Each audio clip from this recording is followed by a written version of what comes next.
हम हैं बिहारी और बिहार के बात करेंगे और बिहार का बात करते रहेंगे। बोलते हैं नेताओं ने, युवा देश के भविष्य होते हैं, छोटे छोटे बच्चे देश के भविष्य होते हैं, लेकिन वही छोटे छोटे बच्चे आज सोल्यूशन पी रहे हैं। वही युवा आज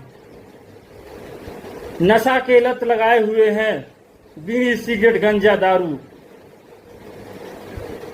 पटना स्टेशन से 2 किलोमीटर दूरी के जाइए और जितने भीख मांगने वाले लड़के होंगे वो सब सोल्यूशन पीते हैं। छपरा स्टेशन के बगल में जाइए और जितने भीख मांगने वाले होंगे वो लोग सोल्यूशन पीते हैं। बिहार में दारू बंद है, फिर भी